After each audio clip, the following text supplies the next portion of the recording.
Hey folks, Eric from Hit Subscribe here, and I am coming to you today from a new location. I am in South Padre Island, Texas, and actually broke my main desktop computer on the way here.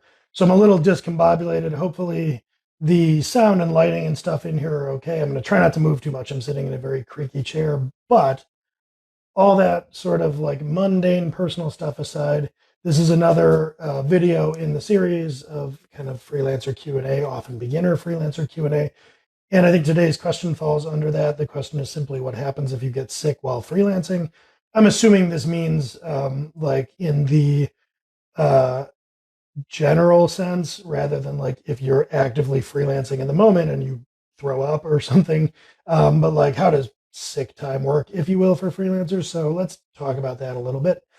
The short version, it's pretty easy to understand. The idea of sick time or like paid sick leave or whatever you want to call it is very much a benefit that companies offer salaried employees. If you're an entrepreneur, freelancer is an entrepreneur, you don't have an employer to offer you that benefit, so you're on your own. Um, Basically, you either work through your sickness, assuming, especially like these days, that you'd be working from home. So if you're not feeling particularly well, but it's not, you know, overly burdensome, you might just work anyway if you're a work from home type knowledge worker, or you basically don't get paid. And that's going to run the gamut. So I'll kind of walk through like what this might look like in practice for a few different categories of work. So like, let's say for instance that you're a staff augmentation. So you go off on your own freelancing, but, and you see this a lot in the software world, you hook on with a gig, like you're essentially a contractor working at a company, 1099 worker, this is called in the US. So basically, they pay you some kind of hourly or weekly rate or whatever, and you go in and kind of do miscellaneous work, almost like an employee. And once we get this over onto YouTube, I'll put a link up in here where I've talked about the motivation for like a contractor versus a an employee. But if you're kind of simulating employment, the way a staff augmentation contractor tends to do, the way that this will work when you take sick time is you just reduce your billables. Usually, if you're a staff augmentation type employee, you're billing in arrears because you don't know in advance how many hours you're going to work or be asked to work that month. So a typical arrangement might be that you tabulate all the hours that you work at this client site over the course of a month, and then you send an invoice for those hours. So if you get sick for 3 days, it's just, you know, your hourly amount, well, it would have been minus, what would that be, 24 hours that aren't billable. So your income goes down because you're sick. Uh, just to kind of interject here in a little bit of a stream of consciousness, this is why one of the many reasons that contractors charge a higher rate than freelancers or than employees, because you have to take care of a lot of these things on your own. So if you're freelancing, there's things like paid time off in general, so like vacation days, sick days, etc. There are benefits like a 401k contribution, company holidays. There's a lot of things that come along with employment that don't as a freelancer. So you tend to take all of those into account and adjust your rate up.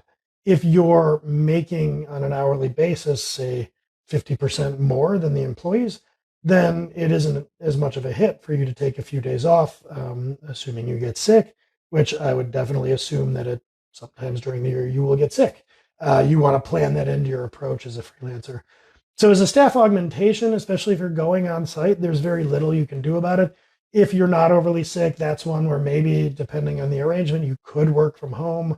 Or if you really don't want to lose the billable hours, you could probably structure something where you put in some extra hours the next week to make up for it. You work some 10-hour days instead of 8-hour ones. So you can probably kind of keep yourself close to that 100% billable that you're going for, even through sickness, as a staff augmentation, because you're not doing a lot of business functions and operations. You're probably just changing clients out every now and then, working 40 hours a week. So what does sickness look like if you're kind of a freelancer that's more gig or project based, like maybe you're doing website builds? Let's say you're building a couple different people's websites every month. Sick here is a lot easier to work around, especially if you're not doing a lot of contact interaction points with clients. So basically, you might, if you just can't work like Monday through Wednesday, you're just going to make that up later. Maybe you work on a Saturday, or you make that up later or over the course of the project if there's enough slack time built in. And if there's not, you can usually go to your client and say, hey, I'm sick. I hate to do this to you, but I need, an extra week on the project. And especially if you're kind of a solo operator, clients are going to understand that. They're not going to act as if nobody ever gets sick. So you can get that extra time on these types of engagements, or kind of make it up during the course of your engagement scope. I should also say that if you're a staff augmentation contractor working on a long-term gig, the people who pay your invoices there are probably going to treat you very similarly to their employees. So they will also understand if you're taking sick time. They won't take this tack of like, it's not my problem, work anyway, or whatever. They'll not object to those days off. Um, if you're thinking like, if you're doing something that's higher touch, let's say, maybe you do like on-site trainings or something, or you're like speaking, or you're doing something that requires consistent collaboration, training in particular, then you might need to address your sick time by rescheduling the engagement. So if what you sell is like, 3 to 5 days at a time of training in some programming language, you go on site and you do that. If you get sick there, you're not just going to kind of kick it back a few days. You might have another booking the next week. The people that are receiving the training have planned on that. So that's very much a reschedule contingency kind of thing. If you're looking at doing something that's high touch in scope potentially, I would definitely recommend building those types of contingencies, whether it's sickness, or whether it's that you have like travel problems to go on site or what have you. You should definitely be accounting for that. But I don't think too many freelancers would wander their way into a training business without thinking about what happens if I get sick. But if you are planning something like that, you definitely, if being sick prevents the deliverable altogether in a serious way, you need to build some kind of contingency into the offering for that. So like, I guess I'd summarize by saying, how you treat getting sick really depends on like how high or low touch what you're doing is, and kind of the scope of what you're doing. So is it like a year's worth of work? Then getting sick is kind of a rounding error in the grand scheme of things. It probably doesn't matter. Are you doing, protracted work where you're billing at a monthly rate? And if so, if you're just charging per month, you might get sick 1 or 2 days 1 month. The next month, you might wind up working some extra time at a monthly rate. Clients probably aren't going to be overly worried about like a sick day or two.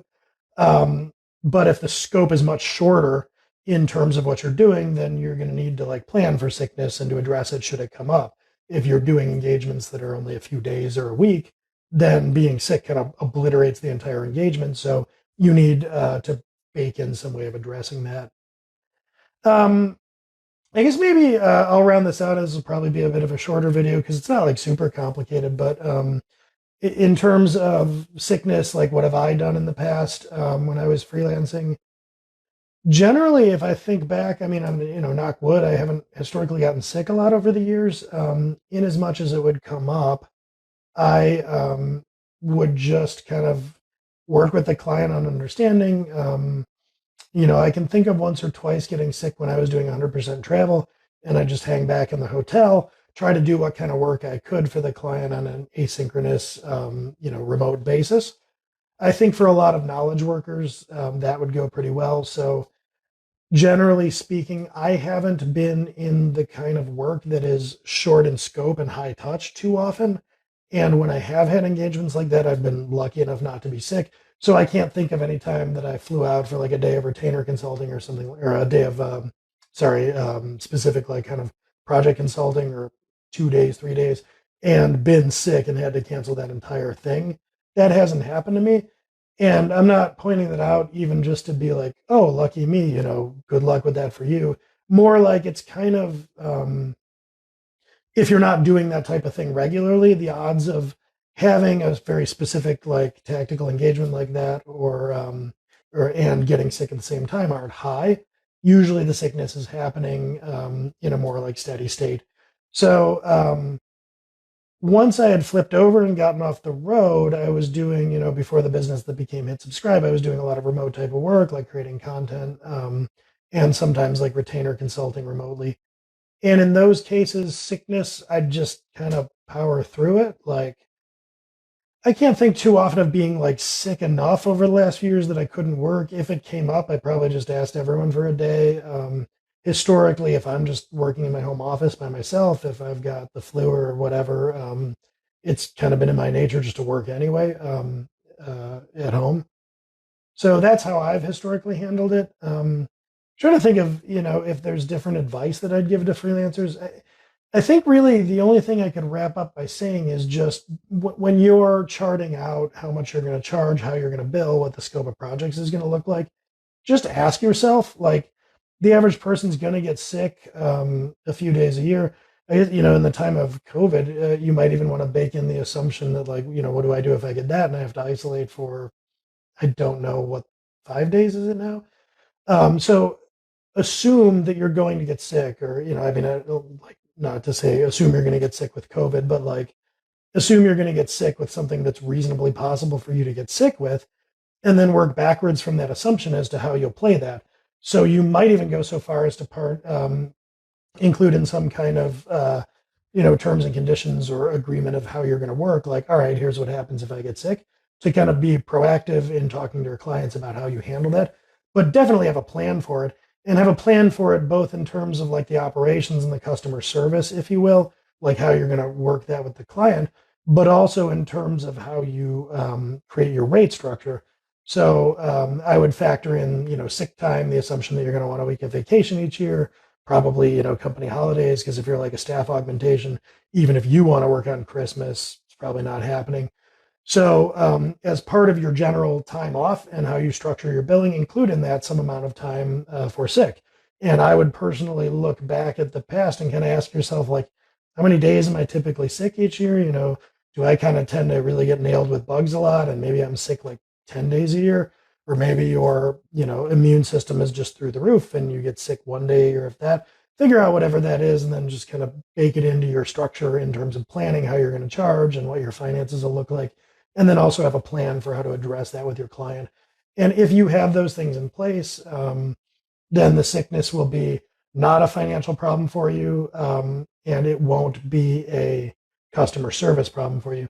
I guess one last thing that I should mention for freelancers out there, there is always the possibility that you get something that is a little more long term than just, the flu for a few days. So perhaps you have a more serious ailment, something that becomes chronic, or something that's catastrophic, like, you have to battle cancer or something like that. There is something that you should look into, especially as you get older, which would be the idea of short and long term disability, and carrying insurance like that for yourself as a freelancer is fairly affordable. I know that through Hit Subscribe, we have that for me and for employees, but probably at this age, especially now that I have a kid, I would look at that even as a freelancer.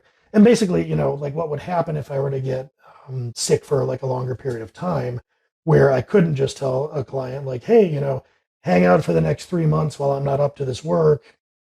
Probably at that point, you're looking at having to do kind of a moratorium on any of your business, put everything aside for a while, and deal with what you need to deal with, get well, and then reach back out to those clients who, may or may not enlist your services at that time.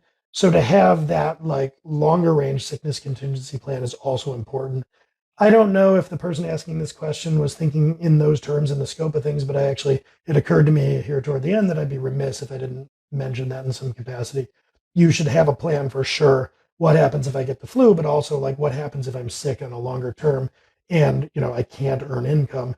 Because with a lot of salaried employment in the US, short and long term disability is baked into your benefits package, but it isn't if you're on your own. Nobody's taking care of that lost income for you.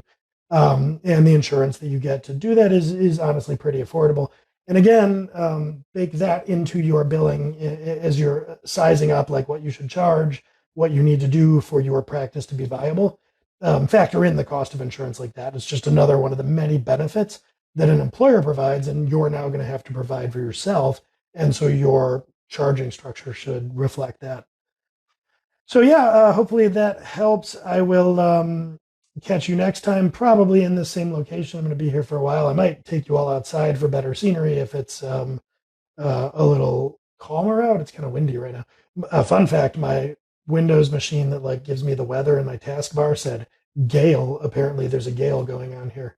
Doesn't really seem like it, but anyway, in a future week, I might give you a more scenic view of the canal here in non-gale conditions. But whatever I do, I will keep doing these freelancing Q&A videos. So I will catch you next time.